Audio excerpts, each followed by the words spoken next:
गिलगित बल्तिस्तान में तबाही का सिलसिला फिर से शुरू हो चुका है। मुसलसल तेज बारिशें, क्लाउड बर्स्ट और ग्लेशियर्स के तेजी से पिघलने की वजह से गिलगित बल्तिस्तान के साथ चित्राल भी शदीद फ्लड्स की लपेट में आ गया है। चित्राल में क्लाउड बर्स्ट और ग्लोफ ने शदीद तबाही मचाई है। चित्राल पिशावर हाईवे और चित्राल शंदूर रोड बंद हो गई, जिससे अपर और लोअर चित्राल का जमीनी राब्ता मुतासिर हुआ। फाइबर ऑप्टिक नेटवर्क तबाह होने से इंटरनेट सर्विस भी बंद हो गई है। चित्राल के करीमाबाद वैली में तकरीबन 12 पुल तबाह हो गए हैं, जबकि परवाक में लैंडस्लाइड के बाद बूनी मस्तूज रोड बंद हो गई है और 150 से ज्यादा गाड़ियां कई घंटों तक फंस गई। रेस्क्यू 1122 के मुताबिक दरियाई चित्राल से 2 लाशें भी निकाली गई हैं। जुगोर गोल में फ्लड वाटर ने कम से कम 25 घर बहा दिए और मजीद 40 से ज्यादा घर मुख्तलिफ इलाकों में तबाह हो गई हैं। ज़रख़ेज़ ज़मीनें, बागात, एक पेट्रोल पंप और दूसरे बुनियादी इंफ्रास्ट्रक्चर भी मुतासिर हुआ है। इसी तरह गिलगित चिलास के इलाके में अलतशी नाले के करीब कराकोरम हाईवे हर किस्म की ट्रैफिक के लिए बंद कर दी गई है। अथॉरिटीज के मुताबिक हुंजा,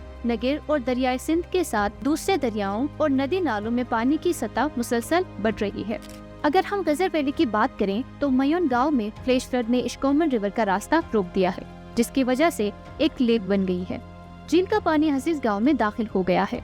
दर्जनों घर, जमीनें और सरकारी इंफ्रास्ट्रक्चर पानी में डूब गया है। मकामी अफराद को फौरन महफूज मकामात पर मुंतकिल कर दिया गया है। कम से कम 15 घर मुतासिर हुए। एक स्कूल, एक मस्जिद और खेतों को भी शदीद नुकसान पहुंचा है। गजर इश्कोमन रोड मुकम्मल तौर पर बंद हो गई है, जिसकी वजह से इश्कोमन वैली का जमीनी राब्ता कट गया। बाद में एडमिनिस्ट्रेशन ने बताया कि लेक का पानी धीरे धीरे निकलना शुरू हो गया है। शेर किला में भी फ्लैश फ्लड ने घरों को नुकसान पहुंचाया। बिजली के खंभे गिर गए और कई इलाकों में बिजली की फराहमी भी मुतासिर रही। दूसरी तरफ अपर हुंजा में भी गुलमित के करीब चुचर नाले में ग्लेशियर्स के तेजी से पिघलने से पानी का बहाव अचानक बढ़ गया है, जिसकी वजह से कराकोरम हाईवे का एक हिस्सा मुतासिर हुआ। हाईवे कुछ देर के लिए ट्रैफिक के लिए बंद कर दी गई, फिर बाद में ट्रैफिक दोबारा बहाल कर दी गई। लेकिन मकामी अफराद अब भी मुतालबा कर रहे हैं कि ब्रिज और हाईवे को महफूज रखने के लिए फौरन इक़दाम किए जाएं। मौसम की पेशंगोई के मुताबिक मजीद बारिश का इम्कान है, इसलिए गिलगित बल्तिस्तान और चित्राल के हसास इलाकों में